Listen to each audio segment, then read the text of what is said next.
What's up guys, Armada here, and in today's video we are gonna have an AMA. We asked you guys to ask me questions, so let's see which ones made it in and I'll try to answer to the best of my abilities. Let's go. Question number 1. How was traveling to the US as a European? Did it improve as you got more well known by the American scene? I would say it did improve in some ways and probably not in others. So basically when I started traveling to the US, I didn't have too much experience with like longer trips in general.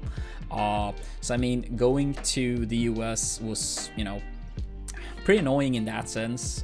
Long flights and stuff. Most people don't really appreciate that part, staying at airports. That was something, over time I had to learn to deal with. One part that also was annoying in the early days was my English was very, very bad back then. It has improved a lot, mainly due to, the traveling to America, within Europe and so on. So that's something that did improve a lot. I also would say that, the further into my Smash career I went, the more trips I did on a regular basis, right? So during my most active years, I pretty much spent like 6 months a year out of country, around that, maybe slightly less, but around 6 months. And of course, not all of that time was in the US, but a large chunk of those 6 months was spent in the US. So that could be tough sometimes, right?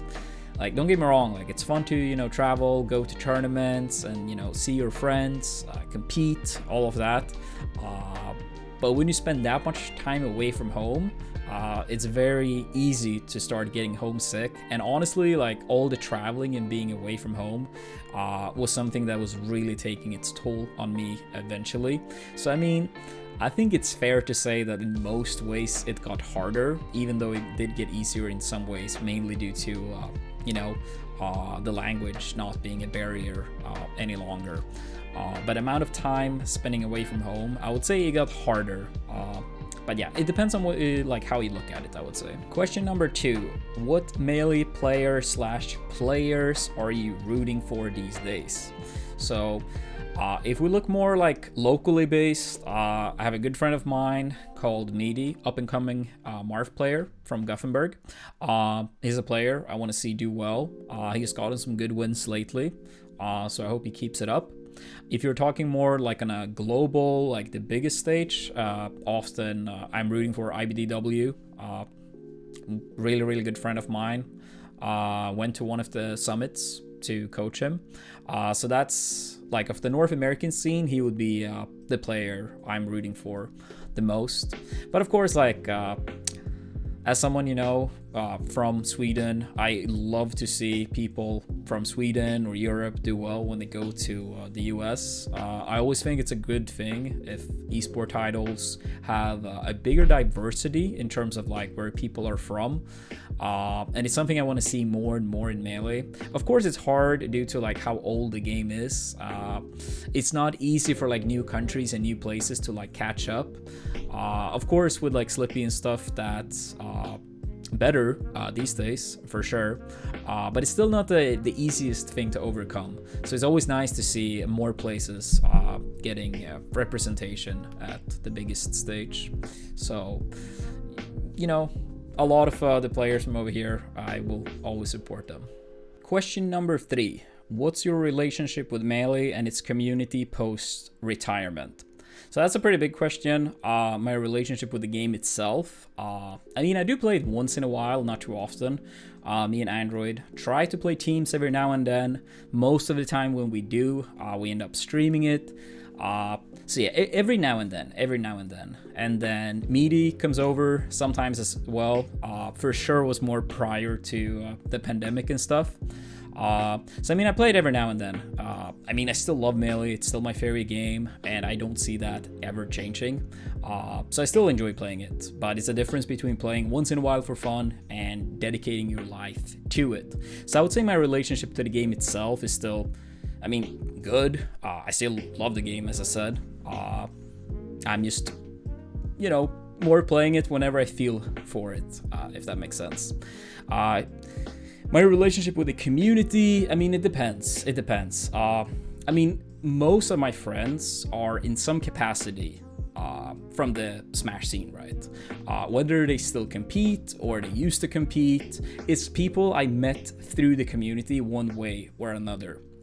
So I mean, I would say in some ways it's really good, but I also say like the past like year or years have also clearly have its like downsides.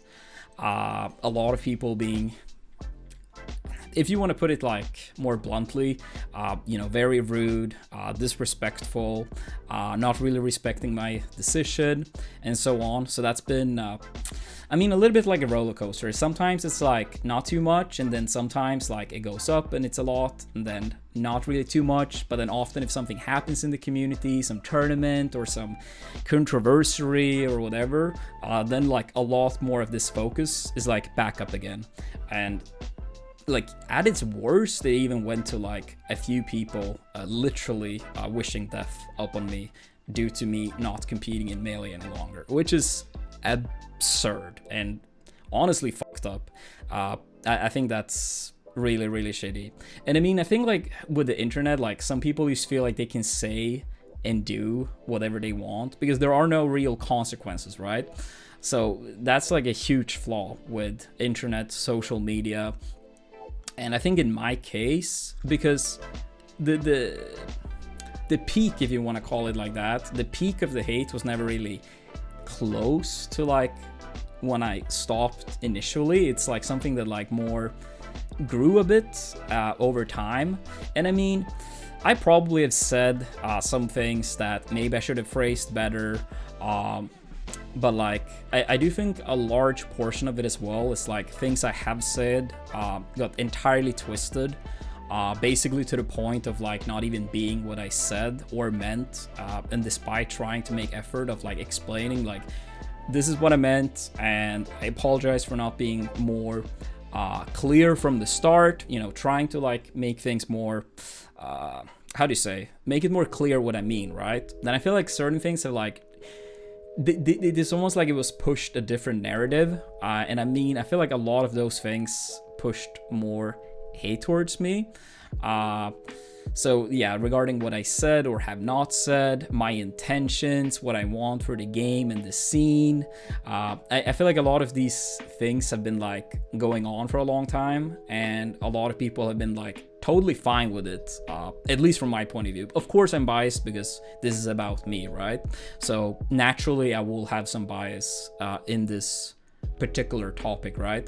But I feel like a lot of like hate and like honestly lies, or at least gross exaggerations, were like spread and talked about so much that of course I believe that that's an impact on like some of these people online feeling like they have like more of a right to say these type of things. And I mean, in a sense it's very disappointing because I feel like I did I was a part, and I mean I still am a part of the Smash scene even though I don't compete, right?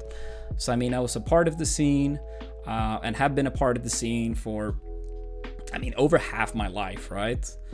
Dedicating a lot of time to competing in the game, traveling, hosting tournaments, streaming, you name it. So, of course, like, stuff like that is very disappointing. And, I mean, this is not, like, a unique case by any means. You can see these type of things for, like, multiple players over different games, not only Smash. It's just very, very disappointing. And of course, like, I feel like this type of culture have also, like, whenever I stream Smash or make a YouTube video about Smash, you often, like, see a lot of this toxicness come out. And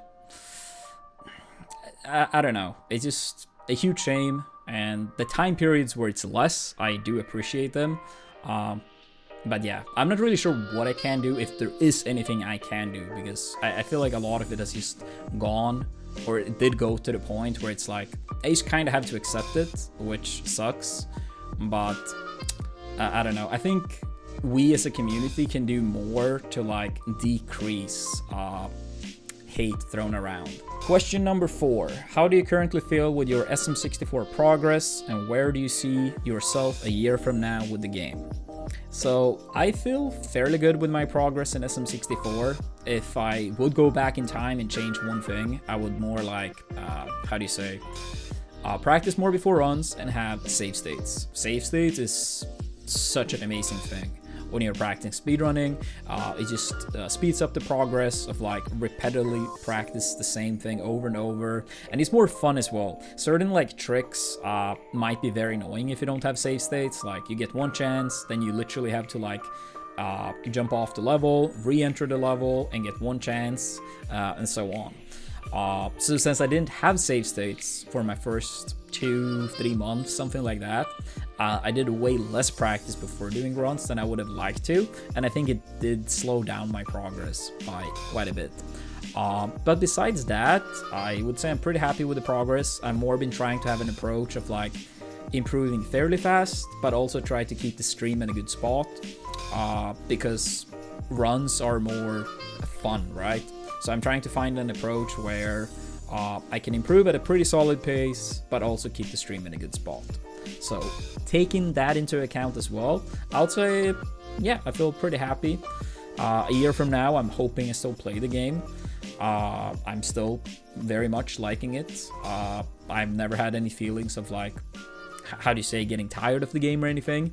I could see myself possibly picking up 120 in the future. I mean, I will test it out at some point. That much I know, but I mean more like in terms of like a serious fashion. That much I don't want to promise now, but I could see that happen within a year from now. But 70 is probably going to remain my main focus for the foreseeable future, at least. Question number 5. Any games I look forward to? I mean, I wouldn't say I have any games I'm like super looking forward to, but if I had to pick, I think a new Celeste would be a lot of fun. I think it was pretty much confirmed that that's not going to happen. I'm not sure if that's actually the case, but I feel like I did read that somewhere at some point. But hopefully I'm wrong. But Celeste 2 would be really nice. I love that game. Celeste was so dope. Amazing game to play casually. Of course, it's very hard, so like if you don't have too much experience of like video games or platform games, it will probably make you want to rip your hair out. But for someone like me that love platform games and love a challenge, I think Celeste was amazing to play casually. And I also think it's a very cool speed game as well. So a new Celeste could be really cool to, you know, spectate, speedrunning wise as well. So that will be a pick for sure. I think, speaking of platform games, a new NES style Mega Man game. Mega Man 2 and 3 are some of my favorite games ever. So a new NES Mega Man game would be, or NES style Mega Man game would be really cool. I would totally buy it right away. And then for final option, probably a new Mario Kart. Like, don't get me wrong, Mario Kart 8 Deluxe, really fun. I enjoyed it. I streamed it. Played it with friends quite a bit during the pandemic as well. But it's been a long time since we got a proper new Mario Kart on a home console. I don't remember exactly when it came out on the Wii U, but it was like 2014 or something. So it's been like over 7 years since we got a new Mario Kart on a home console. So I think it will be fun. With that said, I don't think it's gonna come out because it's selling so good on the Switch already. So they're probably waiting until the next console. But a man can dream, right? Question number 6. Best and worst thing with streaming SM64. So we almost went on this topic a little bit when we talked about my progress. Or it was more like it was like sort of implied. But basically, best thing with streaming SM64 to me, besides like, you know, meeting a lot of new people, and by the way, the SM64 community, super friendly. It's actually crazy, like whenever you contact someone asking them for like help or advice, people are always super helpful. Like if I went and texted someone right now at this moment, I probably would get an answer before I'm done with this question. or at the very least before this video is over. So that's really, really cool. But if we talk about it more from like a gameplay perspective and a game to stream, I think the coolest thing and the best thing is the runs themselves, right? It's fun for the streamer to do runs, trying to get, you know, new PBs, new records. And for viewers, I think speedrunning is a really cool thing to do on a stream, right? It's a very clear goal, it's a clear mission, and people want to be a part of it, right? Even when I did compete in Smash, I legit did watch more speedrunning on Twitch, even though of course I played more Smash. But I think speedrunning in runs is really good stream content. It's clear what you want, and it's a clear goal, and it's hype when it happens, both for the runner and for the viewers. On the other hand, I would say the worst part is sadly the practice. Don't get me wrong, I think practicing new strats and so on is still fun. It's cool to learn new strategies so you can like improve your peak and get better at the game and so on. But it doesn't really make for the best stream content. It's not as fun to watch someone practice X new strat or like a new time save there. It's like even more repetitive than runs. And speedrunning itself is already very repetitive.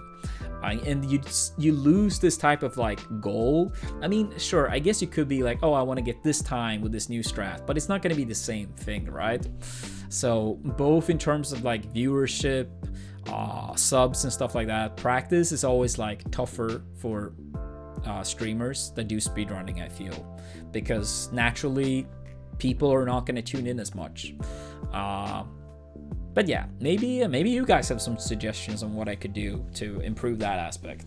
But for now, I would say runs are the most fun, and practice, from a streaming perspective, is the worst part. Question number 7. If I could perfect one skill for Smash, but have one bad habit as a trade-off, what would I choose and remove? Alright, so I'm not entirely sure if it necessarily only mean in-game or also out-of-game. So I think I'm gonna pick from both sides here. If I could perfect one skill, and I mean, you gotta be a little bit realistic, right? Because my answer will be reaction time. But of course, if someone had like frame 1 reaction time, which is, you know, not even remotely close to humanly possible, then it's literally game over, right? So it would still need to be like some sort of cap on it, right? Like, oh, if you have like reaction time, it would go up to like pretty much like the peak humans can have, right? Not like, oh, 1 frame, because then it's no point in playing, right? So yeah, I would say reaction time to go up as much as possible, because it would help tremendously in Punish game. I do think my reaction time was pretty good already. Not maybe like the best of the best, not like whizzy reactions, but I mean, I think they were pretty good. But I do think Punish game would be even stronger, even more consistently. And then, I mean, even in some neutral exchanges, it would help a lot to have super good reaction time. So, I mean, on average, I think it's probably the best answer. Maybe with some characters, it wouldn't be as useful as others. But on average, it's probably the best answer, I think.